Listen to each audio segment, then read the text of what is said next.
Welcome to Sequire Spotlight. I'm Chris Miglino. Here we are at the world-famous Roth Conference down in beautiful Dana Point, California. I'm sitting here with Reservoir Media and their CFO, Jim Heindlmeyer, which is the hardest name in the world. Well done. Yeah, thank you. And Jim has a very interesting company. You know, you guys, I was going through all their artists that they have. They're an independent record and media ownership company, right? Or how would you classify it? Yeah, we are a music company. We are a music publisher and a record label. We also do some artist management. So I like to say we're a music company. And there's some names in there. There's some really good names that they have. They got David Guetta. I picked the ones that I liked when I went through the list, but you know, this will tell you I had David Guetta's in there, Ja Rule, Ben Harper, John Denver, which was like a flash from the past, Joe Walsh, Sheryl Crow, and then you guys just did a deal with Kings of Leon. We did. And so tell us about the business, how it works, what you guys do. Yeah. So Reservoir's been around since 2007. And really we started on with the publishing business, acquiring publishing catalogs, publishing rights. And that's really how we started to grow the business. And about 2019, we expanded with our acquisition of Chrysalis Records in the UK, and then dove more into the recorded side of the business with our acquisition of Tommy Boy in 2021. So at this point, we're on a revenue basis about 70% publishing, 30% recorded. And we've always focused on quality assets. And that's some of the names that you mentioned. We have a lot of great writers and great artists on our roster, and we're really proud of it. So just so people understand, because there may be people that don't understand how the publishing business works. An artist has rights to their music. They have the lyrical rights and they have the music rights, and publishing owns those and can create a recurring revenue stream for the artist. How does that work? Correct. You should think about any piece of music as having two rights. There's the sound recording, which is the label side of it, right, where you own a specific sound recording. So through Chrysalis, we own Sinead O'Connor's Nothing Compares to You. Okay? Now, Prince wrote that song. We do not own the notes and lyrics. We own Sinead's specific sound recording. Whereas on the publishing side, where we do own the notes and lyrics, so with Take Me Home Country Roads, not only do we collect money on the John Denver version, but we collect money on any of the other 400 covers of that song that stream on Spotify. So that's the distinction. Every piece of music has the underlying copyright on the publishing side, and it has a sound recording, which is the label side. Gaia. And that, when you guys are predicting the value of each of these and what you're willing to pay to acquire them, yep, you have a very clear view about what that dollar return is going to be. And so it's almost like a real estate asset in a sense, right? You can predict the future return on this. And if a particular song starts to take off, for instance, or used in a commercial, you guys make a bunch more money. 100%. And, really over our 17-year history, we have developed a model that's very accurate, a model where, it's been populated with millions and millions of dollars of royalty data. We know how songs behave based on how they initially charted and the genre that they're in.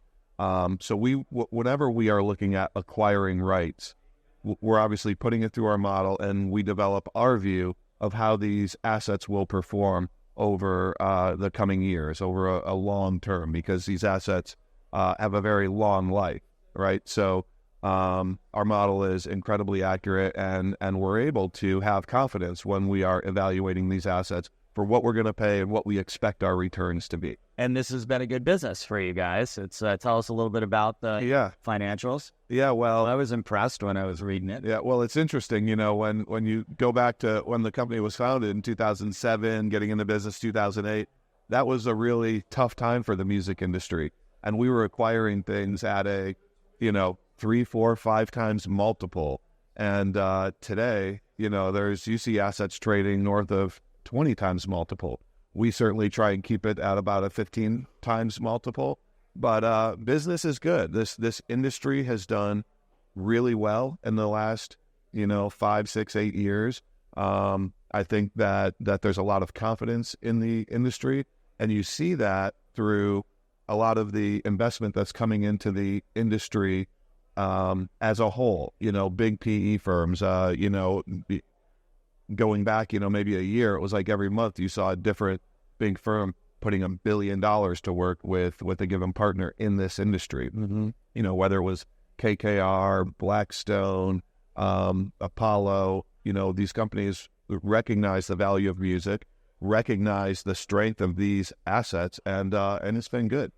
You guys own also record companies and management companies, so it's not just the publishing work. Correct. So when you get an artist in the record company, do you then continue to own their publishing rights and manage them into doing all their concerts and everything like that? There's times when we're able to leverage one to the other. We have a small frontline business through Chrysalis Records in the UK, where in some of those instances we do have artists on the roster who we also publish or also manage, but they don't always come together. When we acquired Tommy Boy, for example, great 90s hip hop, Naughty by Nature, Coolio, Queen Latifah, we don't publish them. Okay, so we own the sound recordings, but we don't publish them as well. So they don't always go hand in hand, but sometimes they do. And how does streaming play into all of this? Like, has the publishing revenue taken off due to streaming, or has it kind of not helped that much? Because I've heard artists say that, hey, we need to get paid more for our streaming rights. How has that impacted things? Well, I think that's an argument that goes back since the beginning of streaming, where there were a lot of artists who were maybe unhappy with the share that they were getting from streaming at the beginning. I think that has really evolved for the better. As owners of content and people who are really looking after our songwriters, we are constantly fighting for better compensation for creators. And we've seen a lot of progress in that area. On the publishing side in the U.S., those rates are set by something called the Copyright Royalty Board. And we saw increase in rates from 10.5% in 2017, increasing to 15.1% in 2022. And those rates will tick up even a little bit higher in the 2023 to 2027 period. And that's all the result of advocacy work that the NMPA does on behalf of publishers and lobbying work that goes on to constantly push for better compensation for our songwriters. And it is more streaming platforms helping the drive up the revenue for the artist? Like, because can you negotiate now when you have multiple choices across the board from many different streaming platforms? Can you negotiate better deals, or is it set in stone? In the U.S., it's set in stone. It is a statutory rate that's paid to publishers. On the recorded side, labels are free to negotiate with each streaming service. And obviously, the major labels have more negotiating power than indies, but oftentimes the indies, including us, go through a group called Merlin, which represents indie labels, and because of that, all those indies coming together, Merlin has a very strong negotiating position, and we're very happy to be a member of the Merlin group.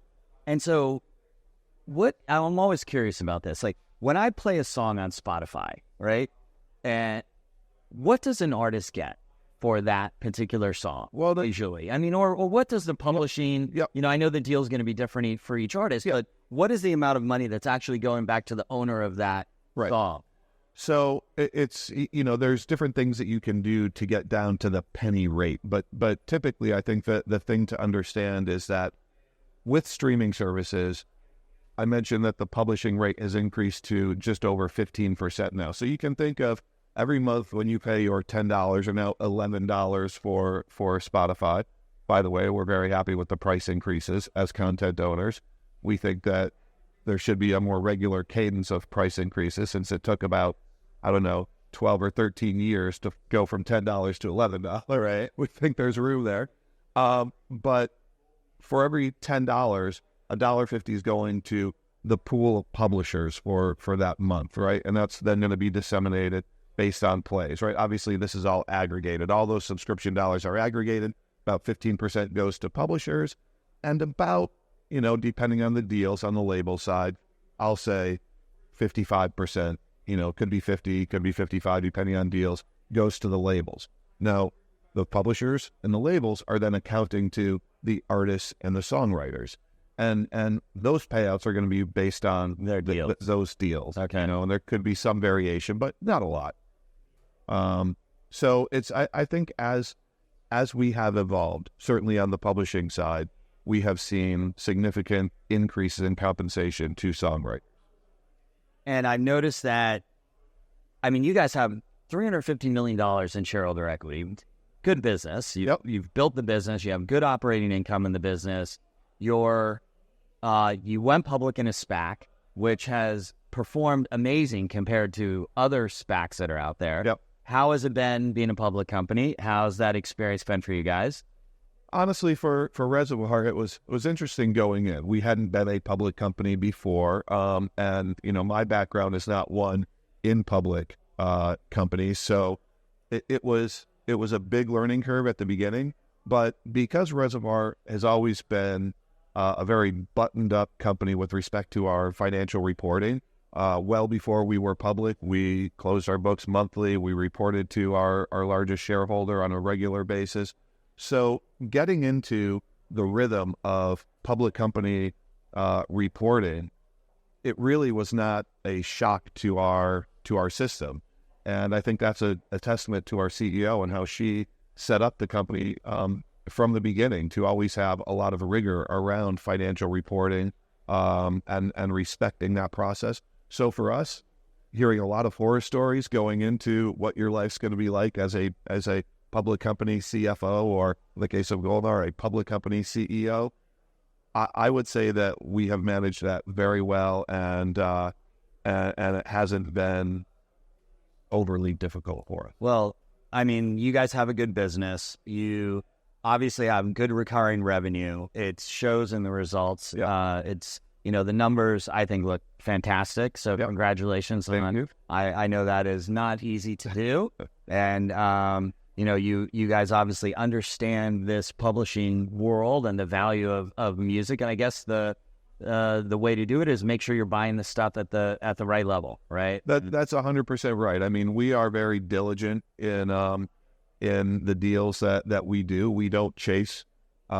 headline names, which there's a lot of deals out there, like I mentioned, that were done north of 20 times multiple for more iconic artists or songwriters, and those are great catalogs. But we're not going to pay a premium or chase assets that don't fit with our investment parameters.